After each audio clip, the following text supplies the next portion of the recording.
అందరికీ షలోం. మరి రెండవ పస్కాకు వచ్చిన బిడ్డలందరికీ పరమ తండ్రి యాషువా మెస్సీయ నామములో మీకు అందరికీ శుభ వందనములు. మరి అద్భుతమైన కృప చూపి పరమ తండ్రి దాని ధర్మములో మనకు ఈ వెసులుబాటు కలగజేసి ఉన్నాడు. మనము చదువుకున్న లేఖన భాగంలో చూసినప్పుడు లూకా సువార్త 22వ అధ్యాయంలో స్పష్టంగా యాషువా మెస్సీయ వారు చెప్తున్నారు, పస్కా అనే పులియని రొట్టెల పండుగ వచ్చింది. ఆ పండుగకు ఏ విధంగా సిద్ధపాటు కలిగి ఉండాలని తన శిష్యులకు చెప్తున్నాడు.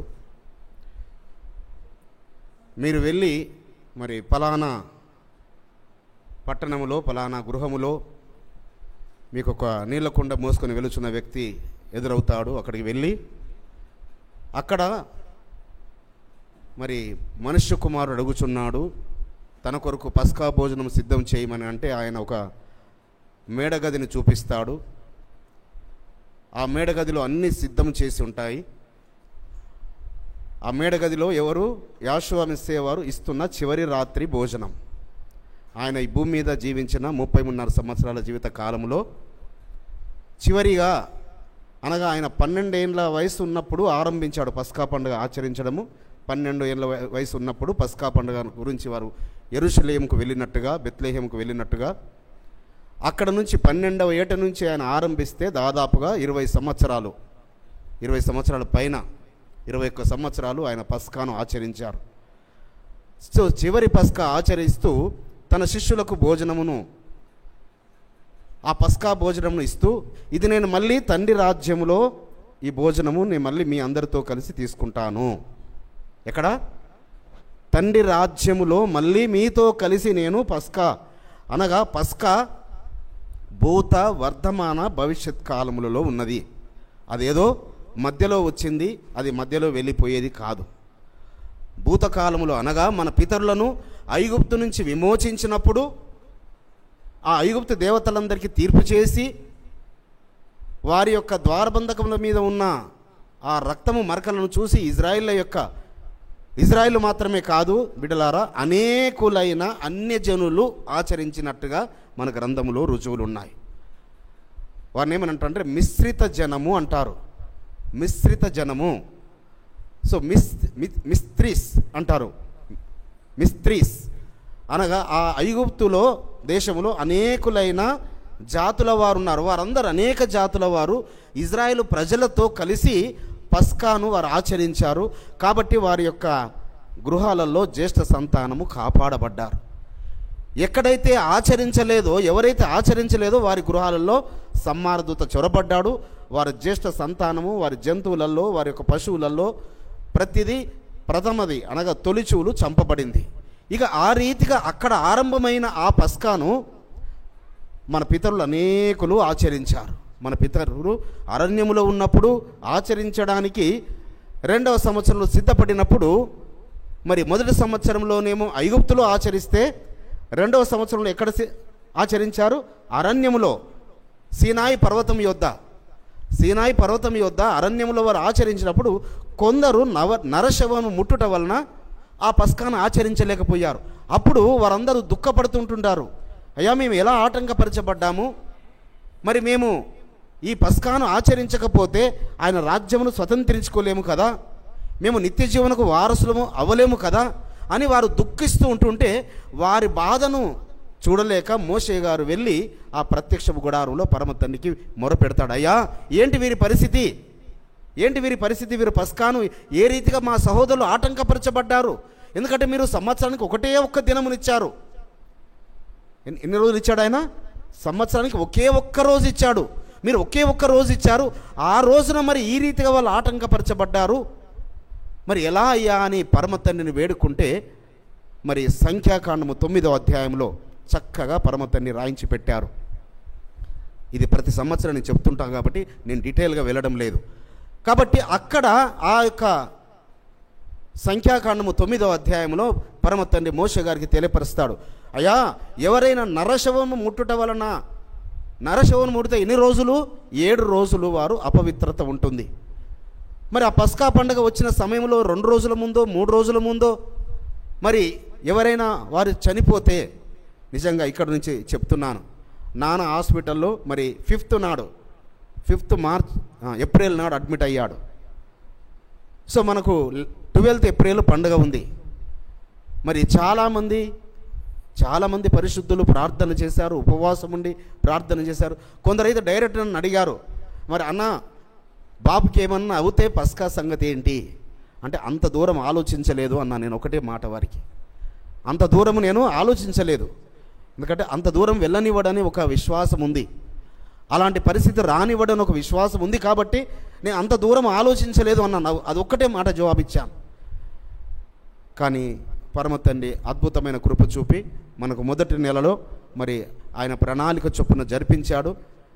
అందరూ ప్రార్థించినట్టుగా, అందరూ ఆశపడ్డ విధముగా 2వ పస్కాలో మరి బాపు వచ్చి ఈ రీతిగా పస్కాను తీసుకోవడము, ఆయన ఘనమైన నామమునకే మహిమ కలుగునుగాక. హల్లెలూయా, హల్లెలూయా. ప్రార్థించిన ప్రతి ఒక్క పరిశుద్ధులకు, నా ఆత్మీయులకు, అన్నయ్యలకు, తమ్ములకు, అక్కలకు, చెల్లెమ్మలకు, యవనస్తుల బిడ్డలందరికీ అనేకులు ప్రార్థన చేశారు. నేను ఎవరు ఒకరు చేశారు, ఇద్దరు చేశారని కాదు, అనేకులు ఉపవాసం ఉండి ప్రార్థన చేశారు, అనేకులు ప్రార్థించారు, కన్నీరు ప్రార్థన చేశారు. మరి పరమ తండ్రి అనేకుల ప్రార్థన విని బాపును అద్భుతంగా స్వస్థపరిచాడు.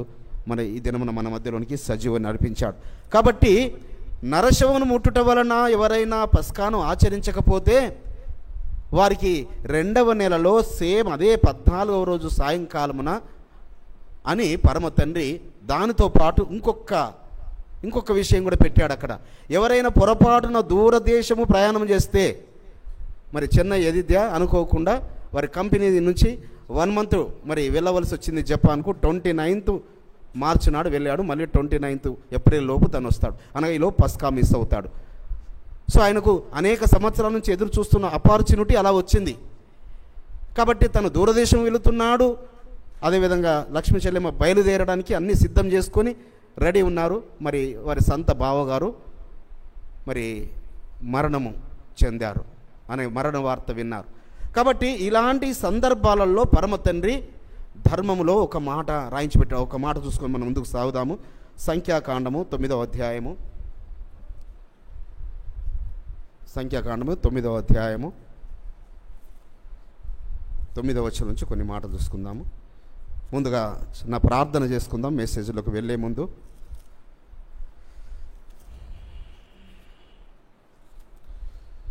గ్లోరీ చెల్లెమ్మ ప్రార్థన చేస్తారు.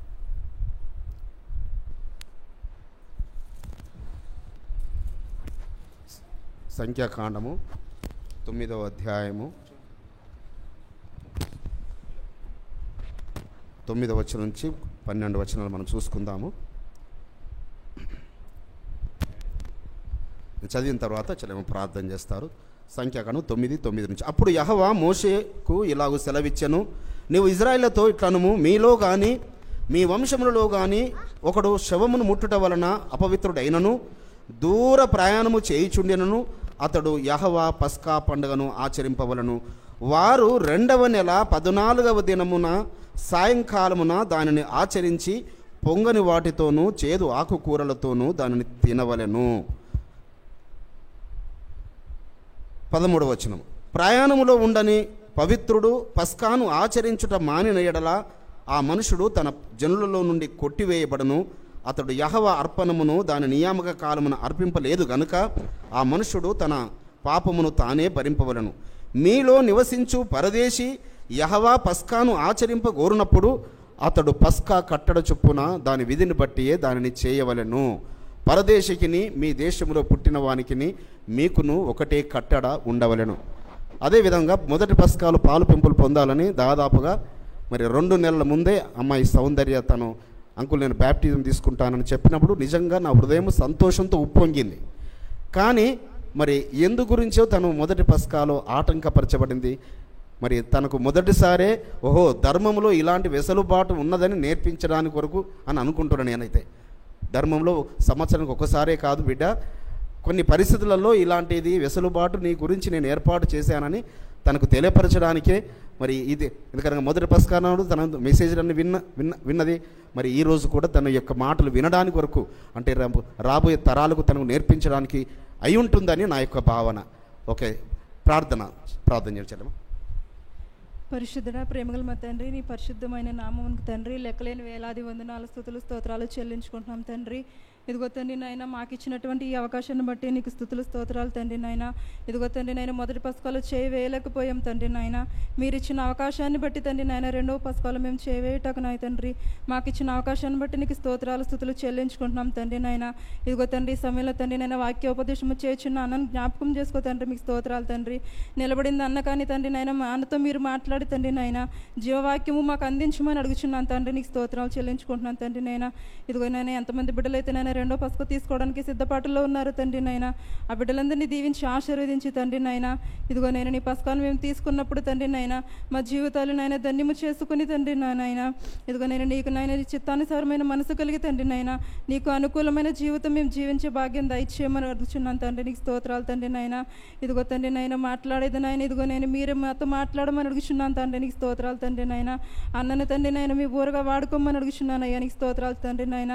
అదేవిధంగా నా తండ్రి నాయన, ఇదిగో నేను ఎంతమంది అయితే నేను ఈ సమయంలో తండ్రి బలహీనలుగా ఉన్నారు తండ్రి నాయన, వారందరినీ కూడా నాయన ఇదిగో నేను మీరు ముట్టి స్వస్థపరిచిన ఈ పస్కా మేము తీసుకున్నప్పుడు తండ్రి నాయన, మా దేహములో తండ్రి నేను ఆరోగ్యము కలుగజేయమని తండ్రి నాయన, ఇదిగో నేను మా ఎముకలకు స్వస్థత కలుగజేయమని తండ్రి నాయన, మీరు ఇచ్చిన ఈ అవకాశాన్ని బట్టి మీకు లెక్కలేని నేను స్తుతులు స్తోత్రాలు చెల్లించుకుంటూ ఈ చిన్న ప్రార్థన యెహోవా అతి పరిశుద్ధమైన నామమును బట్టి అడిగి వేడుకుని ప్రార్థిస్తున్నాం తండ్రి, ఆమేన్. ఆమేన్. థ్యాంక్ యూ చెల్లెమ్మ. కాబట్టి ఆ విధముగా మొదటి నెలలో తీసుకోలేని వారికి రెండవ మాసములో మళ్ళీ సేమ్ అదే 14వ సాయంకాలమున పరమ తండ్రి ఏర్పాటు చేసి పెట్టాడు. అయితే ఈ పండుగకే తరతరముల పండుగ అని పేరు. ఇది తరతరాలు, జనరేషన్స్ టు జనరేషన్స్ ఆచరించే పండుగ. ఇదేదో ఇజ్రాయిల్కు ఐగుప్తులో ఇచ్చాడు. అయితే ఎందుకు చేదు కూరలతో తినమన్నాడు, ఎందుకు పులియని రొట్టెతో చేయమన్నాడు, తినమన్నాడు అనగా వారికి ఒక ఉపదేశాన్ని నేర్పిస్తున్నాడు. వారికి మీరు ఐగుప్తులో అనేకమైన చేదు అనుభవాల గుండా వెళ్ళారు, మీరు అనేక శ్రమలు భరించారు, మీరు అనేక బాధలు భరించారు. మీ బాధకు స్మరణకు తెచ్చే పులియని రొట్టె, అంటే వాళ్ళకు పులిసిన రొట్టె తినడము చాలా సులువు, వాళ్ళకు పులియని రొట్టె తినడము చాలా కష్టము. పులియని రొట్టె తినడము వారికి కష్టము. కాబట్టి ఆ ఒక్క 7 రోజులు మీరు కష్టమైన ఆహారమును మీరు భుజించాలి అని మరి ఈ యొక్క పులియని రొట్టెల పండుగను 12వ అధ్యాయం నిర్గమాకాండము 12వ అధ్యాయంలో 7-8 వచనాలు చూసినట్టయితే, ఈ నెల 14వ దినము వరకు మీరు దానిని ఉంచుకొనవలను. తరువాత ఇజ్రాయేల్ సమాజం వారందరూ తమ తమ కూటములలో సాయంకాలమందు దాన్ని చంపి దాని రక్తము కొంచెము తీసి తాము దాన్ని తిని ఇండ్ల ద్వారబంధకపు 2 నిలువు కమ్ముల మీదను పైకమ్మీల మీదను చల్లి ఆ రాత్రియే వారు అగ్ని చేత కాల్చబడిన ఆ మాంసమును పొంగని రొట్టెలను తినవలను, చేదు కూరలతో దాన్ని తినవలను. ఎందుకు చేదు కూరలతో తినమన్నాడు అనగా ఆ యొక్క పస్కా బలి పశువుగా బలి అయిన యెహోవా మెస్సియా వారికి ఏమిచ్చారు? చేదు చిరకనిచ్చారు. సో అనగా మన యొక్క పాపశాపములన్నీ ఆయన భరించాడు. సో ఆ యొక్క పాపశాపములు, ఆ ఐగుప్తులో భరించిన ఆ వేదనలను, ఆ బాధలన్నిటినీ స్మరణకు తెచ్చే పులియని ఆహారమును, ఈ యొక్క శాపమును, ఐగుప్తులో వచ్చిన శాపమును విడిపించడానికి కొరకు ఆ చేదు ఆహారమును తింటూ, ఇది మీరు తరతరాలు ఈ పండుగ ఆచరించాలి ఇజ్రాయేలులారా. ఎందుకు నేను ఏం చేస్తున్నాను? ఇది ఏమి జ్ఞాపకార్థంగా ఉంటుంది మీకు? ఐగుప్తు దేవతలందరికీ తీర్పు, ఇజ్రాయేల్ సంతానమునకు మరి ఆశీర్వాదం. ఇజ్రాయేల్ సంతానంకు ఏ కీడు లేదు. ఇజ్రాయేల్ ఎలోహిం ఆ యొక్క ఐగుప్తు దేవతలందరికీ తీర్పు తీర్చాడు అనడానికి సాదృశ్యం ఏంటి? ఐగుప్తులో జ్యేష్ఠ సంతానం అంతా సంహరించబడ్డారు. ఆ రాత్రి మీరు అద్భుతముగా సంహారదూత నుంచి కాపాడబడ్డారు. ఆ ఐగుప్తు నుంచి మీకు విమోచన కలిగింది. మీరు ఒక్క రాత్రి ధనవంతులైపోయారు. మీరు 400 సంవత్సరాలు మిమ్మల్ని దోపుడు సొమ్మునంతా మళ్ళీ తీసుకొని మీరు ధనవంతులై ఎందుకంటే వాళ్ళు బలవంతంగా తెచ్చిచ్చారు. తీసుకొని వెళ్ళండి, మా బంగారం తీసుకొని వెళ్ళండి, మా బంగారం మా వెండి ఇవన్నీ మమ్మల్ని కాపాడజాలవు, మీరు తీసుకొని వెళ్ళి మీ దేవుడికి పండుగ ఆచరించి మళ్ళీ రండి అని వారిని సాగనమ్ముతూ ఆ బంగారమును అన్ని ఐశ్వర్యమునంతా వారికి, అంటే ఒక విధంగా చెప్పాలంటే వారు అడిగి తీసుకున్నారు, కానీ ఒక మాట ఏమని రాయబడిందంటే దోచుకున్నారు అని. అంటే వీరి కష్టార్జితమును ఇంతకాలం వాళ్ళు ఎలా దోచుకున్నారు, వారే దోచబడ్డారు. ఎందుకంటే వీళ్ళుంటే ఇంకా మేము ఏమైపోతామో, మా జ్యేష్ఠ సంతానమే సంహరించబడ్డారు, మేము మొత్తం చనిపోతామేమో, సస్తామేమో అనే భయముతోని వారి అన్నిటినిచ్చి వారిని వెళ్ళండి వెళ్ళండి వెళ్ళండి, ఇంకా ఉండొద్దు మీరు. ఆ అర్ధరాత్రి ఫరో పిలిచి, ఓ మోషే అహరోన్లు మీరు వెళ్ళిపోతూ నన్ను ఆశీర్వదించి వెళ్ళండి. ఏమన్నాడు? నన్ను ఆశీర్వదించి వెళ్ళండి. అంతకుముందు మీ ముఖము నాకు చూపించద్దన్న వ్యక్తి నన్ను ఆశీర్వదించి వెళ్ళమన్నాడు. ఆ వెళ్ళినప్పుడట మరి అనేకులైన అన్యజనులు వెళ్ళారని 37వ వచనములో 38వ వచనములో రాయబడింది. 12వ అధ్యాయము నిర్గమకాండము. అప్పుడు ఇజ్రాయేలీయులు రామసేసు నుండి సుక్కోతుకు ప్రయాణమైపోయిరి. వారు పిల్లలు కాక కాల్బలము 6 లక్షల వీరులు, అనేకులైన అన్యజనుల సమూహమును. ఇతర గ్రంథాలలో తెలుగులోనే మిశ్రిత జనము అని రాయబడింది. అనగా ఐగుప్తులో ఉన్న అనేకులైన జనులను మిశ్రిత జనము, మిస్త్రీమ్స్ లేక మిస్రాయిమ్స్ అంటారు. సో ఆ అనేకులైన జనులు వీరితో పాటు బయలుదేరారు. కానీ వీరే వారికి ఆ ఐగుప్తు నుంచి బయలుదేరిన అరణ్యంలో వీరే వారికి ఉరయ్యారు. ఈ మిశ్రిత జనము బయలుదేరారు, కానీ ప్రతి చోట వీరికి ఆటంకమే. వారు ఎర్ర సముద్రం దగ్గరికి వెళ్ళిన తర్వాత వెళ్ళిపోదాం పద, మళ్ళీ ఐగుప్తుకు వెళ్ళిపోదాం పదండి, మనకు అక్కడ అన్నీ ఉన్నాయని ఇజ్రాయేల్ ప్రజలను వాళ్ళు ప్రేరేపించడము. ఆ సీనాయి పర్వతం దగ్గర ఐగుప్తులో అనేక దేవతలు ఉన్నాయి కదా, మనం ఒక దేవతను చేసుకుందామని ఈ మిశ్రిత జనము, ఈ అన్యజనము. కాబట్టి మనం అన్యజనము మధ్యలో ఉంటున్నాము. అన్యజనులతో చాలా జాగ్రత్తగా ఉండాలి బిడ్డలారా. అన్యజనుల ఆచారాలు, అన్యజనుల పద్ధతులు, అన్యజనుల విధానములు మనం వారికి చెవి యొగ్గుతామా అంతే, మనము ఊరిలోకి, పక్షి కదా ఊరిలోకి వెళ్ళిపోయినట్టుగా మనం ఊరిలోకి వెళ్ళిపోయినట్టే. ఈ మిశ్రిత జనాంగం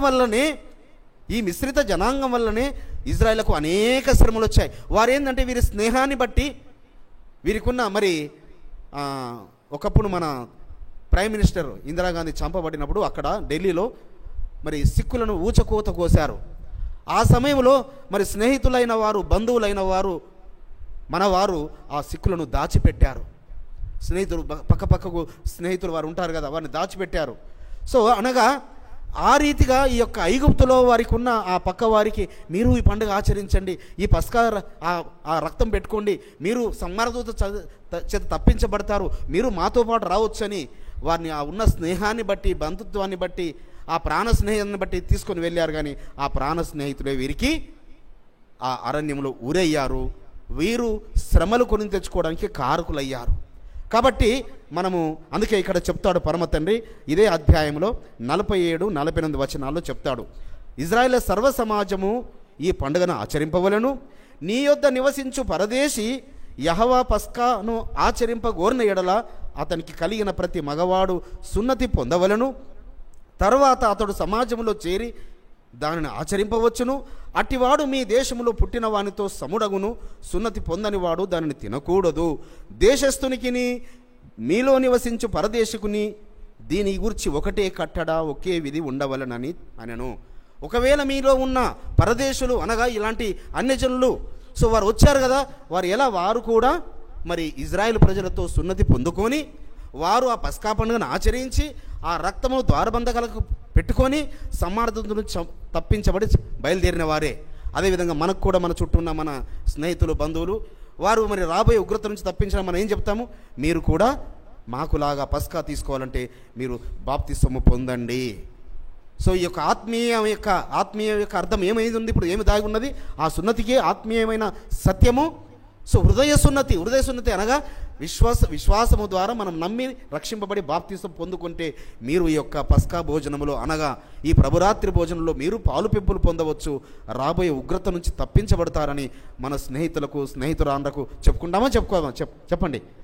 మన మంచి స్నేహితులు, ప్రాణ స్నేహితులు ఉంటే, చిన్నప్పటి నుంచి మన క్లాస్మేట్స్ ఉంటే, కొందరు ప్రతి వారికి ఉంటారు కదా, ఆ స్నేహితులకు మనం చెప్పుకుంటుంటాము. సో మనం చెప్పిన దాన్ని బట్టి వారు నడిపించబడవచ్చు.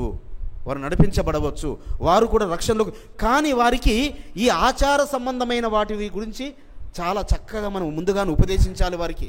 ఏదో ఇది ఇలా వస్తే కాదు, మీ హృదయ అంతరంగాల్లో నుంచి మీ గత ఉన్న విధానాలు పద్ధతులన్నీ మార్చుకొని ఆ విగ్రహ సంబంధమైన ఆచారాలన్నిటినీ, లేకుంటే మరి రకరకాలుగా ఏమంటారు, సో ఇక మరి చాలా విధాలుగా మాట్లాడుతుంటారు పెళ్ళిళ్ళల్లో. మరి ఈరోజు ఇలా శుభమైన రోజు పెట్టుకోవాలని, మరి నేనైతే చెప్తున్నాను, మరి మా పిల్లల విషయంలో ఏ ఒక్కరిదన్నా మంగళవారం నాడు తప్పనిసరిగా మ్యారేజ్ చేస్తాం. మేము ట్యూస్డే నాడు ఒకరు మ్యారేజ్ చేస్తాం. సో అది ట్యూస్డే మంగళవారం అనేది ఈ ప్రాంతంలో పెట్టుకున్నది అది. సో ఇతర దేశాలలో మండే, ట్యూస్డే, వెన్స్డే ఇలా తప్ప. సో ఎందుకు అది మంగళప్రదమైన దినము, అది శుభమైన దినం అని ఎందుకు అనుకోకూడదు? మంగళవారం అంటే మంగళప్రదమైన దినం అని ఎందుకు అనుకోకూడదు? కాబట్టి ఇలాంటి ఆచారాలు, నేను ఒక చిన్న ఎగ్జాంపుల్ చెప్తున్నాను, అలాంటి ఆచారాలు మనము మనము వారితో పట్టబడతాము, మనము కూడా ఊరిలోకి వెళ్ళిపోతాం.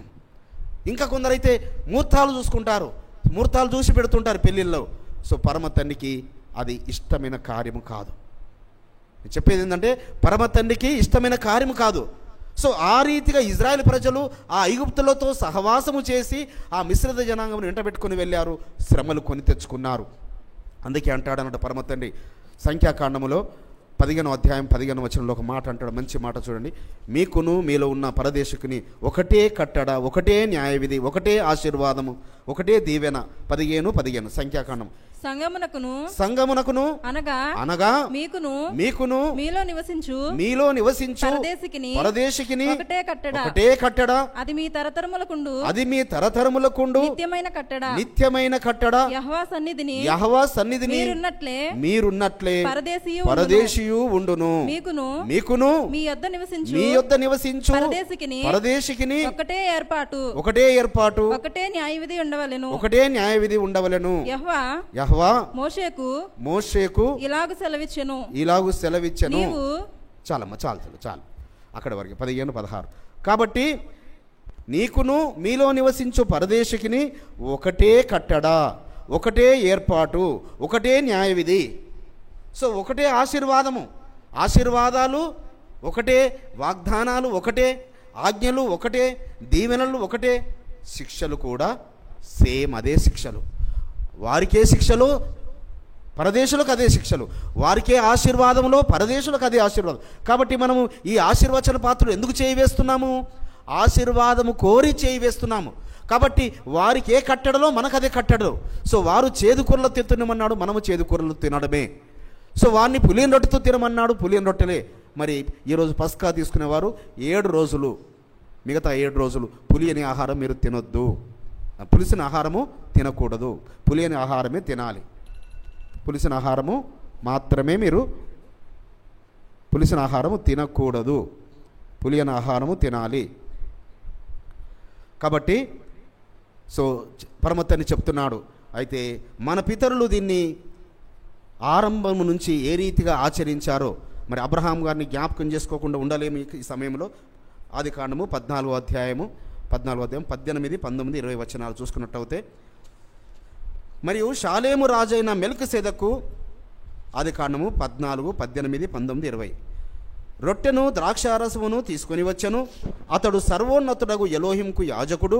అప్పుడు అతడు అబ్రహామును ఆశీర్వదించి, ఆకాశమునకును భూమికిని సృష్టికర్తయును సర్వోన్నతుడైన ఎలోహిం వలన అబ్రహాము ఆశీర్వదింపబడునుగాక అనియు, నీ శత్రువులను నీ చేతికి అప్పగించిన సర్వోన్నతుడగు ఎలోహిం స్తుతింపబడునుగాక అనియు చెప్పెను.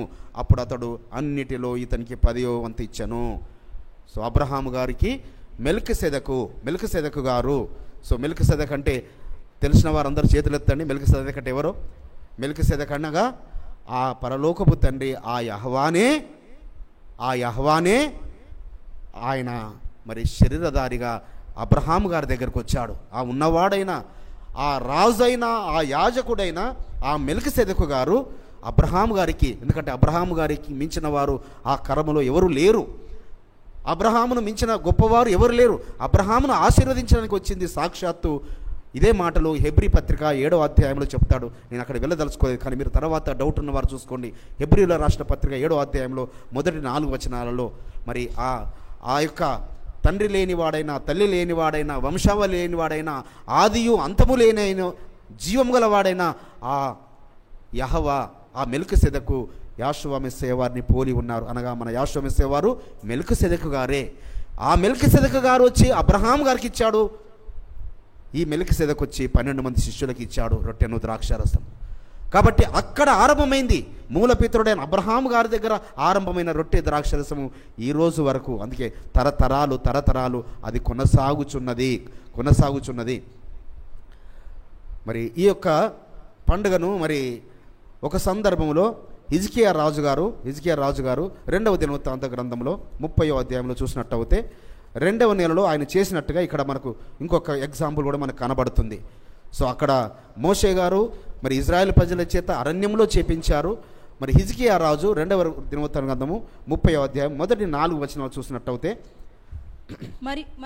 మరియు హిజ్కియా ఇశ్రాయేలీయుల ఎలోహిమైన యెహోవాకు పస్కా పండుగ ఆచరించుటకై యెరూషలేములోనున్న యెహోవా మందిరమునకు రావలసినదని ఇశ్రాయేలు వారందరికీ యూదా వారందరికీ వర్తమానములను మీరు కంటిన్యూ చదవండి, 4వ వచనం వరకు చదవండి, మీరు చదవండి. మనష్య వారికి పత్రికలను పంపెను. సేవకు చాలినంత మంది యాజకులు తమను తాము ప్రతిష్ఠించుకొనుట చేతను జనులు యెరూషలేములో కూడుకొనుకొను చేతను మొదటి నెల యందు పస్కా పండుగ జరగకపోగా రాజును అతని అధిపతులను యెరూషలేములోనున్న సమాజపు వారందరూ దానిని 2వ నెలలో ఆచరింపవలనని యోచన చేశారు. మొదటి నెలలో ఆచరించడానికి వారికి ఎందుకు పరిస్థితులు అనుకూలం కాలేదట? యాజకులు తమను తాము సమర్పించుకోవాల్సిన సమయము సరిపోలేదట. ఆ పండుగను మరి ఆచరించాలంటే విస్తారమైన జనులు, ఇజ్రాయెల్ దేశంలో మరి విస్తారమైన జనులు ఆ యొక్క పస్కాను ఆచరించడానికి కొరకు కొన్ని లక్షల కొలది మరి పస్కా పశువులు బలి అర్పించాలి. కాబట్టి యాజకులు తమను సమర్పించుకోవడానికి, తమను తాము పరిశుద్ధంగా పవిత్రపరచుకోవడానికి కొరకు, ప్రతిష్ఠించుకోవడానికి సమయము సరిపోలేదు. కాబట్టి ఆ యొక్క ఇజ్రాయెల్ ప్రజలు, రాజు అందరూ కలిసి యోచన చేశారట. మరి కొన్ని మనం ఏదైనా క్లిష్ట పరిస్థితులు వస్తే, పస్కా పండుగ పొరపాటున మనం ఏదైనా మొదటి నెలలో ఆచరించలేకపోతే శ్రేష్ఠులైన ఆలోచనకర్తలు ఇచ్చాను పరమ తండ్రి ఈ మందకు. ఆలోచనకర్తలు మరి ఇంకా పెద్దలు అందరూ మరి జ్ఞానవంతులైన వాక్య జ్ఞానం కలిగిన స్త్రీలు ఉన్నారు. అందరము యోచన చేసి దాన్ని అవసరమైతే 2వ నెలకు పస్కాకు మనం పోస్ట్ పోన్ చేసుకుంటాం. అలాంటి పరిస్థితి ఇప్పటివరకు అయితే మనకు 2015 నుంచి ఈ 11 పస్కాలలో అలాంటి పరిస్థితి రాలేదు. ఇక ముందు మనం వస్తే కూడా మనకు ఇది ఒక రాజు చేశాడు, అక్కడ ప్రతిష్ఠించుకోవడానికి సమయం సరిపోలేదు. కాబట్టి వారందరూ యోచన చేసి ఆలోచించి 2వ నెలలో పస్కాను వారు చేసినట్టుగా మనకు శ్రేష్టమైన గ్రంథంలో రాయబడి ఉంది. కాబట్టి మనము ఈరోజు తీసుకోబోయే పస్కా, ఈ యొక్క ఆశీర్వచన పాత్ర, దాని గురించి అపోస్తలుడైన పౌలు గారు కొరింథీయులకు రాసిన మొదటి పత్రిక 10వ అధ్యాయంలో ఒక మంచి మాట చెప్తున్నాడు. కొరింథీయులకు రాసిన మొదటి పత్రిక 10వ అధ్యాయంలో 16-17 వచనాలు.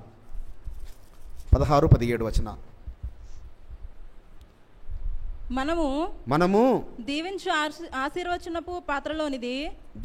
ఆశీర్వచన పాత్రలోనిది త్రాగుట మెస్సయ్య రక్తములో పాలు పుచ్చుకొనుటయే గదా. మనము విరుచు రొట్టె తినుట మెస్సయ్య శరీరములో పాలు పుచ్చుకొనుటయే గదా. ఎంత మంచిగా చెప్తున్నాడు చూడండి, జాగ్రత్తగా వినండి. ఈరోజు మనము దీవించే ఈ పాత్రకి ఏం పాత్ర అని పేరు? దానికి ఆశీర్వచనపు పాత్ర. ఈ ఆశీర్వచన పాత్ర త్రాగుట ఏంటి? మెస్సయ్య రక్తములో పాలు పుచ్చుకుంటయే కదా. అదేవిధంగా మనము విరిచే రొట్టె తినుట మెస్సయ్య శరీరములో పాలు. అంటే ఈరోజు పస్కాను, 2వ పస్కాను ఆచరిస్తూ ఆ శరీరమైన రొట్టెను తినేవారు, ఆ రక్తం అనే ద్రాక్షరసం సేవించేవారు ఏమవుతున్నారు? ఆయన శరీరంలోని అవయవములుగా మార్చబడుతున్నారు. ఆయన శరీరంలోని అవయవమునకు ఏదైనా, మన శరీరంలో ఏదైనా ఒక అవయవానికి జబ్బు కలిగింది అనుకోండి, పోన్లే ఈ చిటికెన వేలే కదా వదిలేస్తామా? చెప్పండి ఎవరైనా. ఈ పన్నేలే, పన్ను దాని బాధ అది పడుతుందిలే అని వదిలేస్తామా? ఈ చెవు నొప్పిలే అని వదిలేస్తామా? సో మన దేహంలో ఏ ఒక్క భాగము బాగలేకపోయినా మన దేహమంతా మూలుగుతుంటుంటుంది, మన దేహమంతా ప్రయాసపడుతుంటుంది. ఎలా దీన్ని, ఈ చెవు నొప్పిని తగ్గించుకోవాలి, ఎలా ఈ పన్ను నొప్పిని తగ్గించుకోవాలి, అదేవిధంగా మన శిరస్సు అయిన యాషువా మెస్సయ్య ఈ దేహములో ఏ ఒక్క అవయవము బాధపడినా ఆయన ఆ బాధనంతా అర్థం చేసుకొని మన కొరకు ఇదిగో ఈ యొక్క ఆశీర్వచన పాత్రను సిద్ధపరిచాడు. బిడ్డలారా, దేనిలో చేయి వేస్తున్నారు? సంవత్సరానికి ఒకసారి ఇది వేసేది, సంవత్సరానికి ఒకే ఒక్కసారి. సో చూద్దాం ఈరోజు లేఖనాలలో. ఎందుకు మరి ప్రతి వారం ఎందుకు తీసుకోవద్దు, ప్రతి రోజు ఎందుకు తీసుకోవద్దు? లేఖనాలలో ఉన్నాయి కదా కొన్ని మాటలు. చూద్దాం. అపోస్తలుల కార్యంలో చూసినట్టయితే ఆది సంఘంలో మరి 2వ అధ్యాయంలో అపోస్తలుడైన పేతురు గారు మరి ఆ యొక్క మొట్టమొదటి ప్రసంగంలో మరి బాప్తిసం పొందుకున్నప్పుడు 3000 మంది రక్షింపబడ్డట్టుగా మనం చూస్తాము. 41వ వచనంలో, 2వ అధ్యాయం 41వ వచనంలో మరియు 42వ వచనంలో. కాబట్టి అతని వాక్యము అంగీకరించిన వారు బాప్తిస్మము పొందిరి. ఆ దినమందు ఇంచుమించు 3000 మంది చేర్చబడిరి. ఆ 3000 మంది అంటే ఏం చేస్తున్నారట? వీరు అనగా పైన ఉన్న 3000 మంది బాప్తిస్మం పొందుకున్న 3000 మంది ఏం చేస్తున్నారు? వీరు అపోస్తలుల బోధయందును సహవాసమందును రొట్టె విరుచుట యందును ప్రార్థన చేయుట యందును ఎడతెగక ఉండిరి. జాగ్రత్తగా వినండి బిడ్డలారా. ఏం చేస్తున్నారట వీళ్ళు? ఈ యొక్క 3000 మంది ఇక ఏం చేస్తున్నారు? వారికి వేరే పని పాటలు లేవు ఇక. ఎందుకంటే ఆయన రాకడ వచ్చేస్తుంది. ఇక ఆ సమయంలో ఎలా ఉంది అంటే ఆయన రాకడ వచ్చేస్తుంది. అమ్మో, ఏదో జరగబోతుంది, ఏదో అద్భుతం జరగబోతుంది, ఏదో ఆశ్చర్యం జరగబోతుంది. అసలు ఏంటి? వీరు ఈ భాషలు మాట్లాడారు, వీరి మీద పరిశుద్ధాత్మ కుమ్మరించబడింది, ఈ అగ్ని బాప్తిస్మం ఏంటి అని వీరందరూ ఆశ్చర్యపోతున్న సమయంలో ఇక వారు ఏం చేస్తున్నారు? ఆ అపోస్తలులు చెప్పే బోధనే వింటున్నారు, వారితో సహవాసం చేస్తున్నారు, మరియు రొట్టె విరుస్తున్నారు. రొట్టె విరచడము. సో ఈ రొట్టె విరవడము ఏ రొట్టె విరుస్తున్నారు? ప్రార్థన చేయటం ఎడతెగక ఉన్నారు. అంటే రోజుకు 3 సార్లు రొట్టె విరుస్తున్నారు. ఏం చేస్తున్నారు వాళ్ళు? మనం రోజుకు 3 సార్లు అన్నం తింటాం. మనమేమో తెలుగు ప్రజలకేమో రోజు 3 సార్లు అన్నం తింటాము, వారేమో రోజు 3 సార్లు రొట్టె విరుస్తున్నారు. కానీ ఆహారం వేసినప్పుడు రొట్టె విరుస్తున్నారు, కానీ వాక్యమును వింటూనే కూర్చున్నారు. వేరే పని లేదు. ఇక మందిరంలోకి వెళుతున్నారు, వాక్యం వింటున్నారు. మరి ప్రతిరోజు ఎంతకాలము అక్కడ మందిరంలో ఆహారం వంట చేసి పెడతారు? ఎన్ని రోజులని పెడతారు? మన వారు 7 రోజులు మరి వారు రాత్రి పగలు వారు వంటలు చేసి పెడుతున్నారు, కష్టపడుతున్నారు. కానీ ఎన్ని రోజులని చేసి పెడతారు? అయితే తర్వాత కొందరికి ఆలోచన వచ్చింది, అయ్యా ఇలా కాదు, మా ఇంటికి పదండి, మా ఇంట్లో చాలా పనివారు ఉన్నారు, మా ఇంట్లో చాలా పెద్ద ఆవరణం ఉంది, అక్కడ భోజనం సిద్ధపరుస్తారు, అక్కడ వెళ్ళి భోజనం చేద్దాం పదండి. చూడండి 46వ వచనం. మరియు వారు ఏక మనస్కులై ప్రతిదినము దేవాలయములో తప్పక కూడుకొనుచు ఇంటింట రొట్టె విరుచుచు ఎలోహిమును స్తుతించుచు ప్రజలందరి వలన దయ పొందిన వారై ఆనందముతోను నిష్కపటమైన హృదయముతోను ఆహారము పుచ్చుకొనుచుండిరి. ఏం చేస్తున్నారు వారు? ప్రతిరోజు ఆలయంలోకి వెళ్ళి వాక్యం వింటున్నారు, ఒక ఇంటికి వెళ్ళి భోజనం చేస్తున్నారు. ఈరోజు రేపు చెప్తున్నారు అన్నట్టు, రేపు పొద్దున బ్రేక్ఫాస్ట్ మా ఇంట్లో, రేపు లంచ్ మా ఇంట్లో అని సంపతన్న వాళ్ళు అంటున్నారు. రేపు నైట్ డిన్నరు ఇవ సహోదరి గీతా సహోదరి వచ్చారు, నేను ఫస్ట్గా తీసుకోవడానికి వచ్చాను కదా, మా ఇంటికి రండి బ్రదర్ రేపు సాయంకాలం తను చెప్తున్నారు.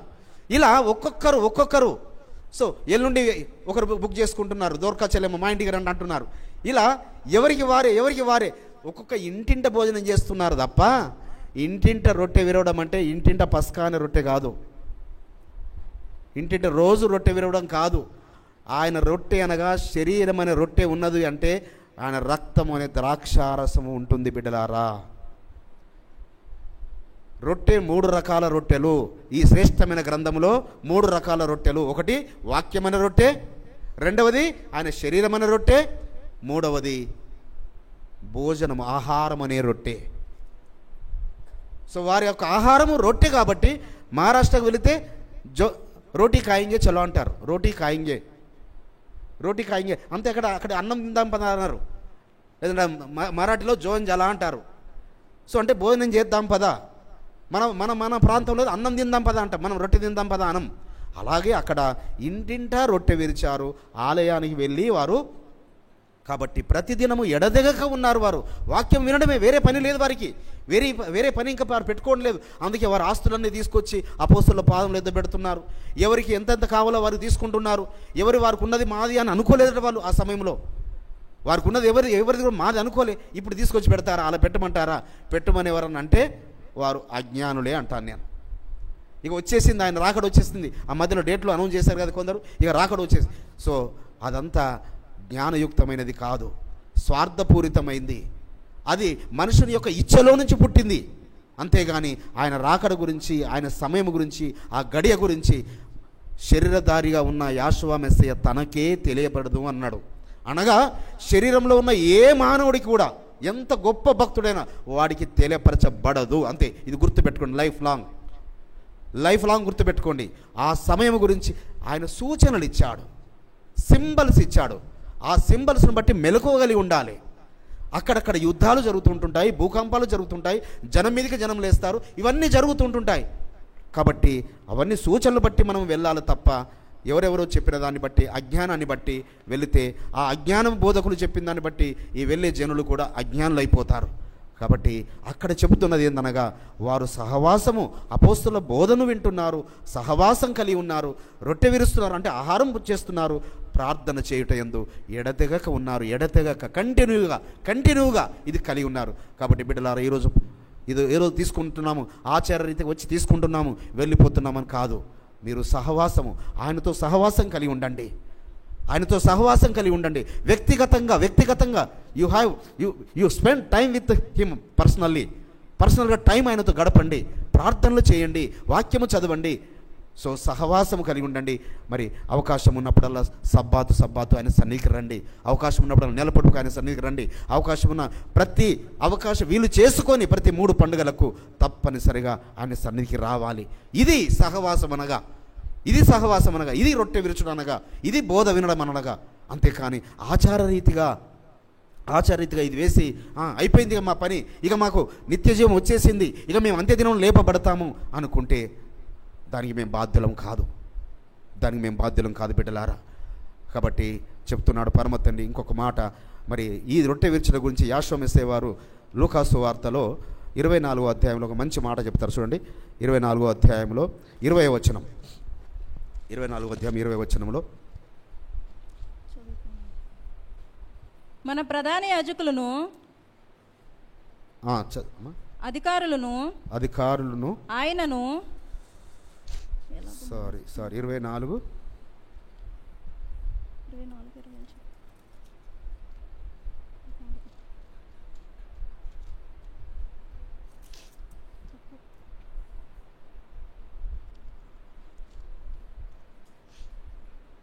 అక్కడ ఆయన కృతజ్ఞతాస్తులు చెల్లించి రొట్టె విరుచుట అని ఉంటుంది.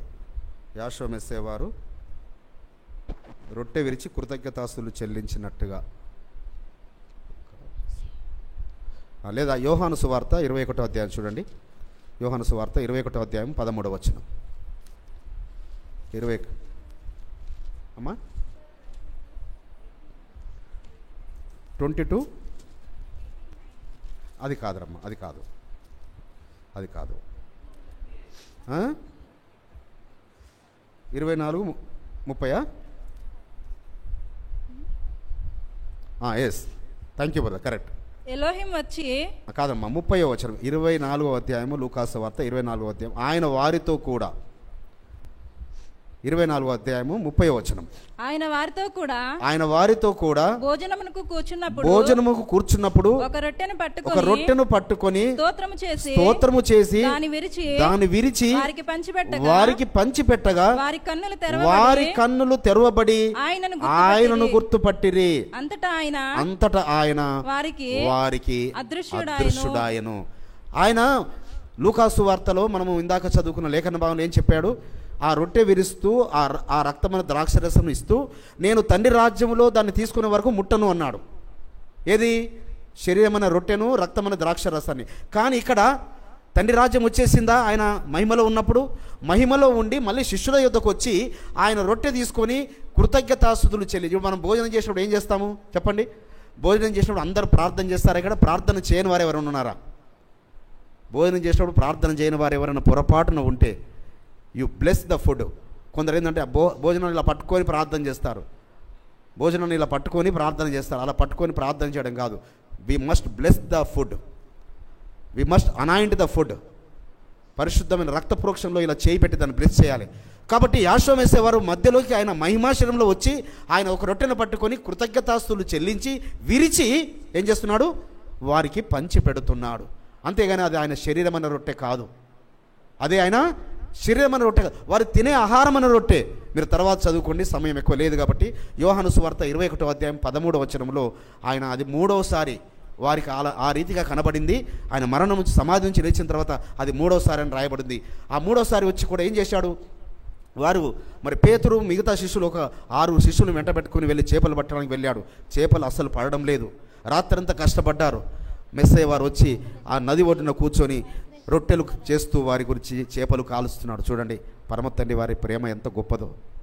తప్పిపోయిన శిష్యులను, తప్పిపోయి చేపలు పట్టుకోవడానికి, చేపల వృత్తికి మళ్ళీ లోకంలోనికి వెనక్కి వెళ్ళిపోయిన వారిని ఆ మహిమలో ఉన్న మెస్సయ్య వారు వచ్చి ఆ ఒడ్డున రొట్టెలు కాలుస్తూ, ఆ నిప్పుల మీద రొట్టెలు కాలుస్తూ చేపలు కాలుస్తూ కూర్చొని, బిడలారా మీ దగ్గర ఏమైనా ఆహారం ఉందంటే, అయ్యా మా దగ్గర ఏమీ లేదు, మాకు రాత్రంతా కష్టపడ్డాం, ఏం చేపలు పడలేదు, ఇగో ఈ ఒడ్డున వేయండి. 153 గొప్ప చేపలు పడినట్టుగా. సో అప్పటికే ఈయన ఆహారమును, రొట్టెను, చేపలు సిద్ధపరిచాడు, వారికి భోజనం పెట్టాడు. అప్పుడు వారి కన్నులు తెరవబడినాయి. సోహో మెస్సయ్య వారు, కానీ భయపడుతున్నారు, ఆయనతో మాట్లాడడానికి భయపడుతున్నారు. సో అప్పుడు పేతురు గారు చెప్తాడు, పేతురు నువ్వు నన్ను ప్రేమిస్తున్నావా, నన్ను ప్రేమిస్తున్నావా, నన్ను ప్రేమిస్తున్నావా, ఎందుకనగా 3 సార్లు బొంకావు కదయ్యా, నన్ను ఎరగను అని అక్కడ ఆ ప్రేమిస్తున్నావు అనే మాటను గుర్తు చేసి ఆయనకు పరిచర్యను మళ్ళీ అప్పగించి వెళ్ళారు మెస్సయ్య వారు. సో ఈ రీతిగా రొట్టె, ఓన్లీ రొట్టె అనే తినే ఆహారమైన రొట్టె చాలా చోట్ల ఉంది, ఇంకొక చోట ఉంటుంది. మరి దీన్ని పట్టుకొని చాలామంది తప్పుడుగా అభిప్రాయం వెలుపరుస్తుంటుంటారు. ఇది అందరికీ బైహార్ట్గా ఉండాలి. చెప్పగలుగుతారు, సంపదన చెప్పగలుగుతాడు. నేను బైహార్ట్ అనగానే చెప్తాడు ఏదో అది ఏ వచనమో. ఇది మనల్ని చాలామంది మనల్ని వేసి ఇబ్బంది పెడుతుంటారు ఈ మాట చెప్పి. అపోస్తలుల కార్యములు 20వ అధ్యాయము 7వ వచనం. సో నా నమ్మకాన్ని వమ్ము చేయలేదు సంపద. థ్యాంక్ యూ అన్న, క్లాప్స్ కూడా సంపద నాకు. అపోస్తలుల కార్యములు 20వ అధ్యాయం 7వ వచనం. ఆదివారమున మేము రొట్టె విరుచుటకు కూడినప్పుడు సౌలు మరునాడు వెళ్ళనయ్యుండి వారితో ప్రసంగించుచు అర్ధరాత్రి వరకు విస్తరించి మాట్లాడుచున్నాను. వారేందట ఆదివారం. ఓకే, అది ఆదివారం అనుకుందాం. ఇంగ్లీష్ వెర్షన్స్లో చాలా వాటిలో ఏముందంటే ఆఫ్టర్ ద సబ్బాత్ అని రాయబడింది. ఆఫ్టర్ ద సబ్బాత్ అంటే మన సబ్బాత్ మనకు నిన్న సాయంకాలం అన్నట్టు. ఇవాళ సండే కదా, మనకు నిన్న సాయంకాలం సబ్బాత్ అయిపోయిన తర్వాత నిన్న సాయంకాలము మరి దయాకరు ఒక ప్రాంతానికి వెళ్ళాడు సేవ గురించి. ఇక ఆ రోజు బయలుదేరడానికి సిద్ధపడుతున్నాడు. ఇక రాత్రి వెళుతాడు, బస్సు అర్ధరాత్రి బస్సు ఉంది అని ఆ సబ్బాత్ అయిపోవని ఏదో ఒకటి చేశారు. ఆ భోజనం నుంచి ఆ రొట్టెను అక్కడ రొట్టెని విరిచాడు అనుకుందాం. మహారాష్ట్రకి వెళ్ళాడు, రొట్టె తిన్నాడు. సో బోధిస్తున్నాడు. 9 గంటలు అయింది. మళ్ళీ కొంచెం ఆకలేసింది, ఎందుకంటే ఆడావిడిగా కొంచెం తిన్నాడు. మళ్ళీ వెళ్ళి మళ్ళీ రొట్టె తిన్నాడు. అర్ధరాత్రి అయ్యేసరికల్లా ఒక యవనస్తుడు పైకి వెళ్ళి ఢామ్ అని కింద పడిపోయాడు. ఐతుకు అనే యవనస్తుడు. సో అయ్యో కంగారు పడ్డారు. 3వ అంతస్తు నుంచి పడేసరికి చనిపోయాడని ఏడుస్తున్నారు. లేదు అతను చనిపోలేదని వెళ్ళి లేపి మళ్ళీ పైకి వచ్చి మళ్ళీ రొట్టె విరిచాడట. చూడండి 20వ అధ్యాయము 11వ వచనం. మీరు తర్వాత 8, 9, 10 వచనాలు మీరు తర్వాత చదువుకోండి. 11వ వచనం చదవండి. అతడు మరలా పైకి వచ్చి రొట్టె విరిచి పుచ్చుకొని తెల్లవారు వరకు విస్తారముగా సంభాషించి బయలుదేరెను. అంటే ఒక రాత్రే 3 మాలు రొట్టె విరిచాడు పాపం. ఆయన ఆకలేసింది, రొట్టె విరిచాడు, అంతే కది. అది ఆయన శరీరం అనే రొట్టె కాదు. ఎక్కడైతే ఆయన శరీరమైన రొట్టె ఉంటుందో అక్కడ రక్తము అనే ద్రాక్షారసం ఉంటుంది. మెల్కీసెదెకు గారు అబ్రహాము గారికి రొట్టెను ద్రాక్షారసమును ఇచ్చాడు. యాషోమెస్సేవారు తన శరీరమైన రొట్టెను, ఇదిగో నా శరీరము, ఇదిగో నా రక్తము. అందుకే మరి అపోస్తలుడైన పౌలు గారు, సౌలు గారు కూడా కొరింథీ పత్రికలో చెప్తాడు, నాకు అప్పగించింది నేను ప్రభువు వలన ఎలోహిము వలన పొందితిని అని చెప్తాడు. చూడండి, దానికి వెళ్ళే ముందు ఒక మాట మనము మత్తయి సువార్త 26వ అధ్యాయం చదువుకొని మరి చివరిగా కొరింథీ పత్రికతో చదువుకొని ముగించుకుందాము. మత్తయి సువార్త 26వ అధ్యాయము 26, 27, 28 వచనాలు. వారు భోజనము చేయుచుండగా ఎలోహిం ఒక రొట్టె పట్టుకొని దానిని ఆశీర్వదించి లేచి విరచి తన శిష్యులకిచ్చి మీరు తీసుకొని తినుడి, ఇది నా శరీరం అని చెప్పెను. మరియు ఆయన గిన్నె పట్టుకొని కృతజ్ఞతాస్తుతులు చెల్లించి వారికిచ్చి దీనిలోనిది. ఇప్పుడు అర్థమైంది కదా బిడ్డలారా, మామూలుగా రొట్టె ఇస్తేనేమో ఆయన రొట్టె విరిచి వారికి కృతజ్ఞతాస్తులు చెల్లించి ఇస్తున్నాడు, ఓన్లీ రొట్టె అయితే అది తినే ఆహారం అనే రొట్టె. కానీ ఇక్కడ స్పష్టంగా చెప్తున్నాడు, ఇదిగో ఇది నా శరీరం అనే రొట్టె, ఇదిగో ఈ యొక్క ద్రాక్షారసము నా రక్తము అనే ద్రాక్షారసము. కాబట్టి ఎప్పుడు కూడా మామూలుగా విరిచే రొట్టెకు ఇంటింట రొట్టె విరిచే సంఘాలు కూడా కొన్ని ఉన్నాయి లోకంలో. ఇంటింట రొట్టె విరిచే సంఘం, నేను వారిని ఏమో విమర్శించడం నా ఉద్దేశం కాదు బిడ్డలారా. లేఖనము సరి అయిన రీతిగా అర్థము చేసుకోలేక, సో లేఖనములోని సత్యాన్ని అర్థము లోతుల్లోకి అందుకే ఏమంటే సత్యమైనది అది లోతుగా ఉన్నది, బహు దూరముగా ఉందట, చాలా లోతుగా బహు దూరముగా. సో దాన్ని పరిశోధించి తెలుసుకుంటే అర్థమయ్యేది తప్ప పైన చదివితే అవును కదా. కొందరు అడుగుతుంటారు, అన్న మరి ఇక్కడ ఉంది కదా అన్న, ఇంటింట రొట్టె విరిచడానికి ఉంది కదా అన్న, తప్ప అన్న రొట్టె విరిచడం తప్పెందుకు అవుతుంది?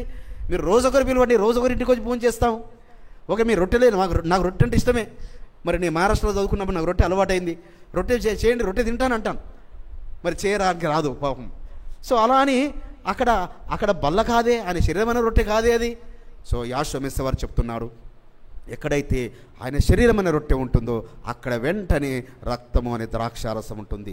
అందుకే అపొస్తలుడైన సౌలు గారు చెప్తున్నారు, కొరింథీయులకు రాసిన మొదటి పత్రిక 11వ అధ్యాయము 23 నుంచి 26 వచనాలు. నేను మీకు అప్పగించిన దానిని ఎలోహిం వలన పొందితిని.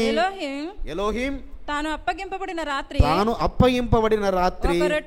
ఒక రొట్టె ఎత్తుకొని కృతజ్ఞతాస్తుతులు చెల్లించి దానిని విరచి ఇది మీ కొరకైన నా శరీరము నన్ను జ్ఞాపకం చేసుకొనుటకై ఏమని చెప్తున్నాడు?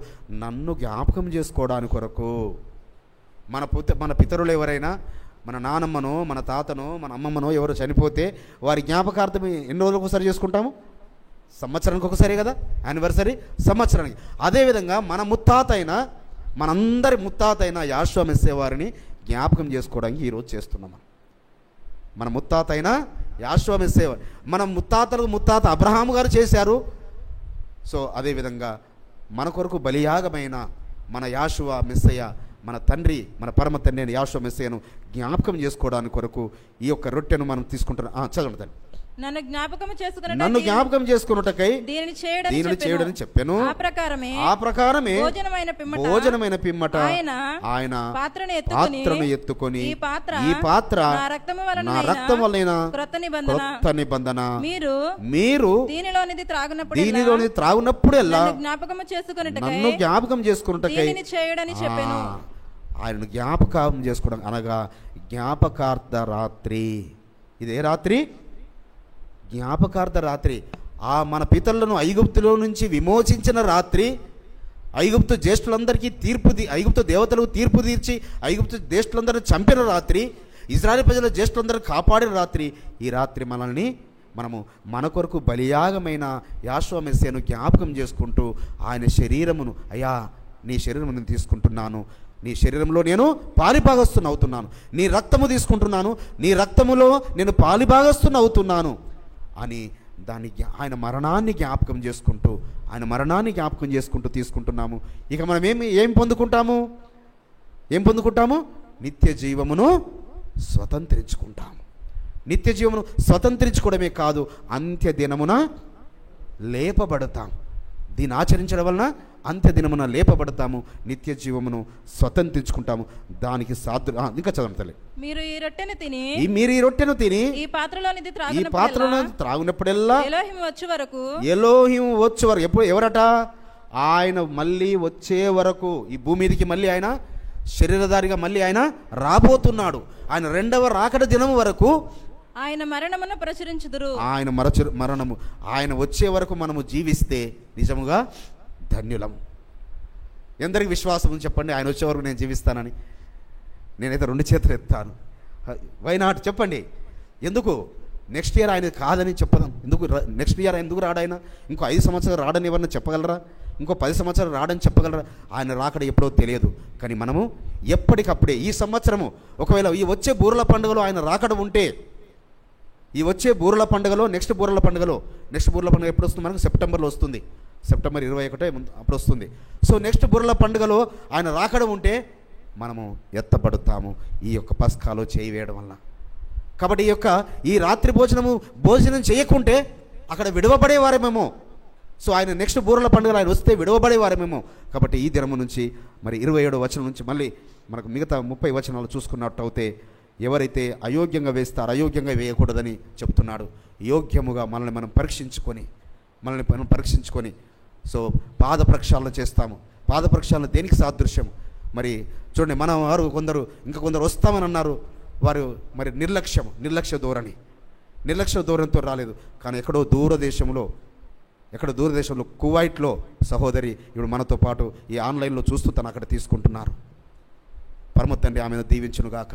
మరి మొట్టమొదటిసారి నేను ఖతార్ వెళ్ళినప్పుడు 8 మంది బాప్తిసం ఇచ్చిన వారిలో ఒక సహోదరి తను అనుకోకుండా మరి కువైట్ వెళ్ళవలసి వచ్చింది. కువైట్లో తను ఈ యొక్క 2వ పస్కా అంటే శ్రద్ధ, సో ఆసక్తి తను కనుక్కొని మరి నేను అక్కడ ప్రసన్న చెల్లెమ్మకు కాల్ చేసి, అక్క మరి నేను అటెండ్ కాలేకపోయాను కదా ఖతార్లో, నేనేం చేసేది మరి అని తను ఈ యొక్క మన ఆన్లైన్ విని మరి ఓహో ఈ రీతిగా నేను తీసుకోవచ్చా అని వారిని తెలుసుకొని సిద్ధపడి ఇప్పుడు తను మనతో పాటు సిద్ధంగా ఉన్నారు.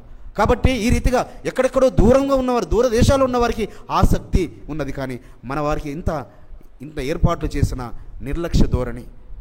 కాబట్టి పరమ తండ్రి వారిని క్షమించాలని, మరి వస్తామని చెప్పి రాలేకపోయిన వారిని క్షమించాలని మనము ప్రార్థన చేద్దాము. పరమ తండ్రి ఏ పరిస్థితులను బట్టి వాళ్ళు రాలేదో నాకు తెలియదు, అపవాది వారికి ఏమైనా ఆటంకం కలిగజేశాడో నాకు తెలియదు. కానీ పరమ తండ్రి వారిని క్షమించినట్లుగా మనం ప్రార్థన చేద్దాం. పరమ తండ్రి ఈ మాటలు మా అందరి హృదయాల్లో ఫలింపజేసి ఆశీర్వదించును కాక.